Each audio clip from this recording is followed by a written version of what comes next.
what are financial statement. Financial statement خو دا غي چې هغه رسمي رپورټ ته ویل کی ستاسو بزنس چې کوم ستاسو بزنس کې چې کوم اکټیویټیز کی نو دا غي په اړه معلومات ورکړي. دا ریپورټ یو راپور چې ستاسو بزنس ستاسو کاروبار حالات هغه تاسو ښيي، یا یو کاروبار یا یو شخص یا یو انټیټي ملکیت کې دی شي، مطلب تاسو سره بلډینګ دی ته په کرایه ورکې، نو دا د بلډینګ نه چې کومه کرایه تاسو راځي دا په بلډینګ باندې کومې روپۍ لګي، نو دی به ته فاینانشل سټیټمنټ جوړې د کال په اخیره کې یا شپږ میاشتې په اخیره کې یا کال په اخیره کې دی یو سپیسیفیک پیریډ یو خاص وخت په وخت کې دنه به جوړیږي.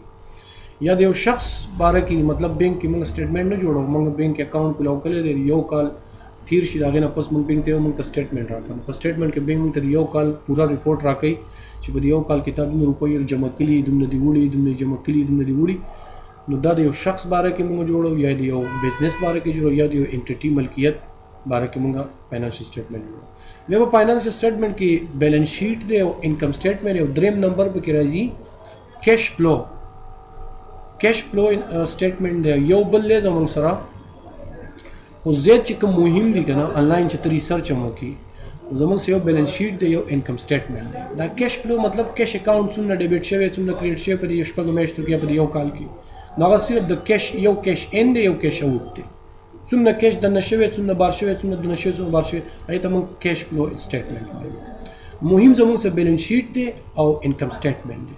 بیلانس شیټ ته به سټیټمنټ اف فاینانشل پوزیشن ویل کېږي چې دا ستاسو بزنس حالات ته ښيي. په دې ریپورت کې موږ ته د خپل بزنس حالات په باره پته لګي چې زموږ بزنس او ایسټ سره څومره دي، لایبیلیټي سره څومره ده او اونر ایکویټي څومره ده. او دا دغه چې کوم دی انکم سټیټمنټ دا موږ له دی ریونیوز ایکسپنس او پروفټ اینڈ لاس، یعنی مطلب په دې کې موږ د خپل بزنس چې کوم دی ریونیو ګورو او ایکسپنس ګورو چې ریونیو څومره ده او ایکسپنس څومره دي. دا دې لپاره ګورو چې موږ ته پته ولګي چې موږ پروفټ کړي کو لاس وکړو.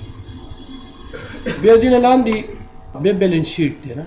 The purpose of balance sheet is to report the financial position، یعنی دا ستاسو د financial position مطلب ستاسو حالات هغه تاسو څه کوي تشریح کوي چې ستاسو د بزنس په یو کال کې څومره ایسټس لاس ته راوړي، څومره لایبیلیټیز ده پی، او څومره چې کومه ستاسو سٹاک هولډر ایکویټي. سٹاک هولډر مطلب ستاسو مال ګودام یا دی چې اوس موجوده تاسو څومره مال پروت دی. او د اکاونټینګ انټیټیز ا پارټیکولر پوینټ ان ټایم، دا موږ یو خاص وخت کې راوباسو، یا مطلب هغه د سویل کې اکاونټینګ پیریډ جوړول کی یا شپږو میاشتو راوباسو یا یو کال راوباسو.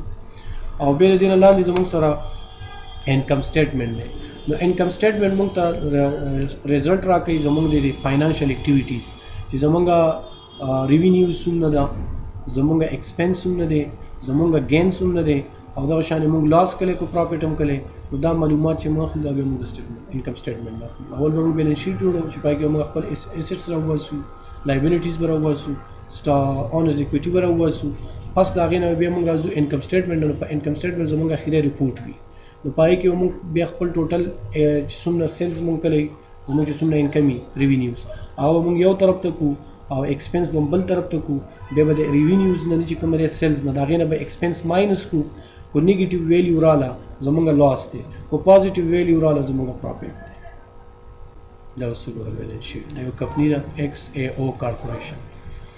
خو بیا ګورئ خبره دلته دا خو ایسټس زموږ سره دوه قسمه دي، لایبیلیټیز زموږ سره دوه قسمه دي، دواړه مشو کې په بیلانس شیټ کې. په ایسټس کې به کرنٹ ایسټس او نان کرنٹ ایسټس دواړه راځي. اول به نان کرنٹ ایسټس سی، بیا به وروسته کرنٹ ایسټس سی.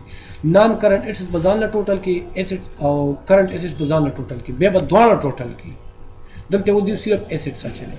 په ایسټس کې چې کوم لري کیش دا په کرنٹ ایسټس کې راځي، اکاؤنٹس ریسیوبل دا په کرنٹ ایسټس کې راځي، لینډ به په نان کرنٹ ایسټس کې راځي. د لینډ هم په ایسټس کې ورچلي، مشکل نشته. نو دلته اوس وګورئ زمونږ کیس چې کوم دی 2300 دی، زمونږ اکاؤنٹ ریسیوبل چې کوم دی هغه 3200 دی، زمونږ لینډ چې موږ سره کوم راسره زمکه هغه 15 زره. موږ ته پته ولګي چې زمونږ ټوټل ایسټس موږ سره په بزنس کې یو کال پس شپږ میاشتې پس موږ حساب کوو. نو موږ ته پته ولګي چې اوس ما سره موجوده ایسټ چې کوم دی د 400,500 روپۍ دي. بیا موږ راشو خپل لایبیلیټیز ته. نو زما اکاؤنٹ پیبل په ما باندې 1500 روپۍ دي او زما نوٹ پیبل چې کوم دی هغه 10,000 روپۍ دي. نو ټوټل لایبیلیټی زما جوړیږي 10,500.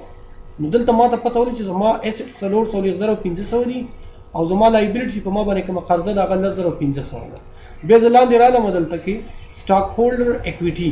نو دلته کې اوس وګوره کیپټل تاسو اوس سټاک هم پروت دی، ګودام کې د سرسمال هم پروت دی. صحیح ده. 15,000 دغه دي او ریټین ارنینګ دی ته ویل کېږي چې کله ته مطلب ګټه وکړي د بزنس، په بزنس کې تا ګټه وکړه او دغه بزنس دا ګټه بیرته راواله په بزنس کې ولګي، نو 9,000 روپۍ مې هغه لګولي. نو ټوټل زما سره اونر اکویټي چې راځي هغه 4,000 روپۍ دغه راځي. نو اوس به داسې کار وکړي چې د دې دا دواړه به راواخلي، لایبیلیټي او اکویټي دا دواړه به جمع کړي. دا لایبیلیټي چې کومه ده 10,500 جمع 4,000 نو دا به تاسو راشي 4,500 نو 4,500 دلته دی او 4,500 دلته دی. چې کله ایسټس برابر شي د لایبیلیټي او اکویټي نو زموږ بیلانس شیټ سره صحیح دی. خو چېرې لایبیلیټي اوس دلته کې خبره ده، په دې کې اوس خبرې راځي.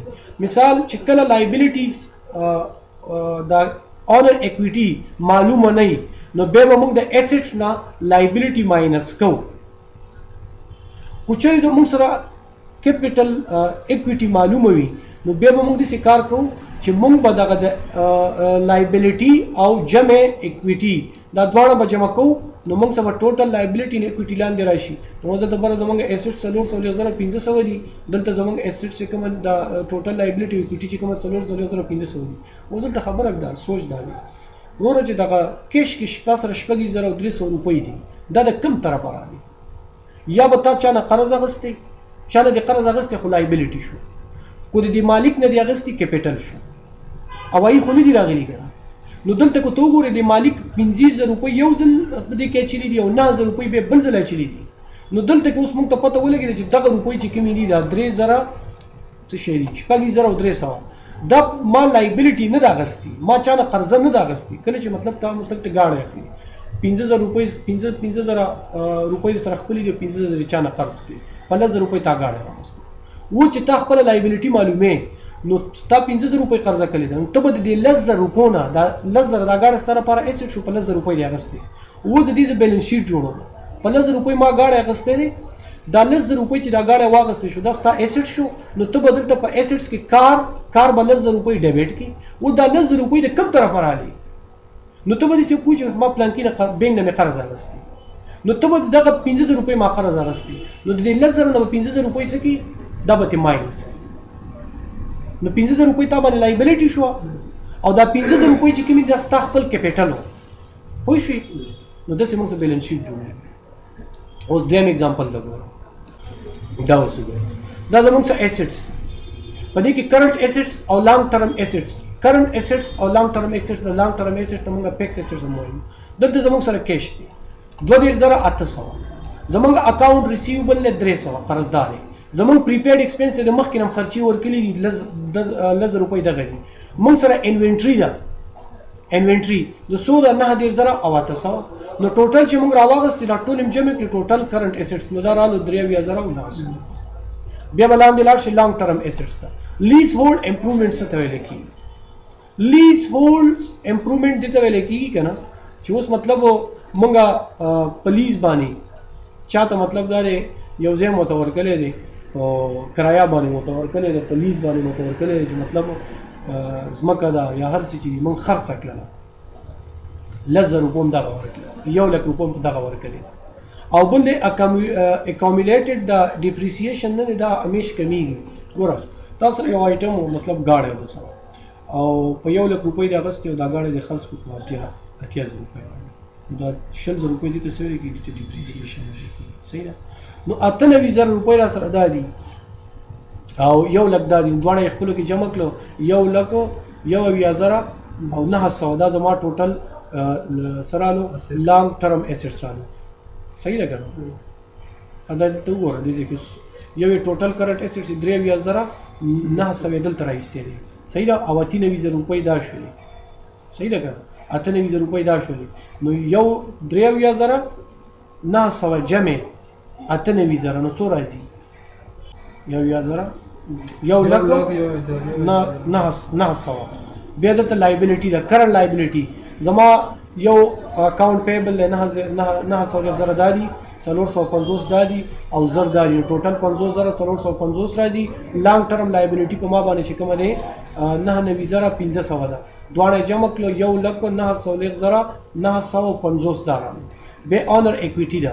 ریټین ارنینګ زمونږ شوی دی 11,900 زمونږ ګټه شوی بیرته په بزنس کې لګولې او کامن سٹاک زمونږ سره چې کوم دی اوس دی هغه 10,000 پورا سره هغه دی نو 1,950 دا شوی. نو بل دې چلو دلته لایبیلیټي او اونر اکویټي دواړه خپل کې جمع کړل نو 1,0900 زمونږ ټوټل لایبیلیټي او اونر اکویټي رااله او دې طرف ته ټوټل ایسټس وګورئ نو هغه 1,0900 هغه رااله. نو دواړه بیلنس زموږ سره چې ایکوالي سیم دي زموږ بیلنس شیټ سره صحیح دي. بل دی کې بیا بل دی سره اغسته دی دا موږ په ایکسل کې جوړ کړی دی خاص کر دام دی او دې تراشه دا بیلنس شیټ دی دا ایکس اس کارپوریشن دی نو دلته کې کرنٹ ایسټس دي ما سره سو ولا زرا انویسټمنٹ می کړی دی لزرا بل ځای کې انویسټمنٹ سمې ولا غوړي دا زما لپاره ایسټ شو ګاډي مې ولګولې کور مې ولګولې. فکس ایسټ زما څو شو دا فکس ایسټس 80,000 وزو 80,000 کې چې کوم دي انټنجیبل ایسټس دي هغه ایسټس چې هغه ټچ کیږي نو هغه زما څو دي 15,000 او دا انټنجیبل ایسټس په کرنٹ ایسټس کې راځي په نان کرنٹ ایسټس کې راځي انټنجیبل چې ټچ کیږي لکه مطلب د کمپنۍ لوګو شو دا غیر نوم شو یا دا غسل شل 15 دي کسٹمر دي چې هغه د بل چا سودا نه وړي بغیر نو دا زمونږ سره ټوټل ایسټ زمونږ رالو 1 لک. بیا زمونږ لایبیلیټي لایبیلیټي زمونږ سودا 100,000 او اونر اکویټي زمونږ سودا 70,000 نو دلته کې رالو 100,000 جمع 70,000 1 لک 1 بلو دا اوس فارمیټ دی ښه دا ساده فارمیټ دی. اول به ته خپل کمپنۍ نوم بدل ته بره چې بزنس نیم دی بیا بلان دي چې کومه دی هغه پیریډ بچي د کم پیریډ لپاره چې ته دا بیلنس شیټ جوړې نو ایسټس کې به اول نان کرنٹ ایسټس واچي بیا به کرنٹ ایسټس واچي نو د 2012 راو باسي کو د 2014 راو باسي. دلته چې تاسو را پراپرټي پلانټ اکوپمنټ دا په کرنٹ ایسټس کې راځي دلته هغه واچي ګډ ویل به دلته واچي انټنجیبل به دلته واچي ګډ ویل خلنوم چې کله کوي جوړ کی خلنوم چې کله کوي جوړ کی هغه واچي. بیا ستا کرنٹ ایسټس دي دلته به واچي انوینټری د سره ټریډ ریسیویبلز د سره دین علاوه چې کومه کیش او کیش ایکویلنت د کیش ریلیټډ چې کوم شی دي هغه دلته واچي دلته به جمع صحیح ده کنه. بیا اکویټي راځي نو اکویټي به دلته واچي دغه شان به زموږ سره سره راځي نان کرنٹ لایبیلیټي هغه دلته واچي کرنٹ لایبیلیټي بدلته واچي جمع به کې لاندې به ټوټل کرنٹ لایبیلیټي جمع کې لاندې به ټوټل لایبیلیټي راو باسي لاندې به اخیره کې به لایبیلیټي او اکویټي دا به جمع کې صحیح ده.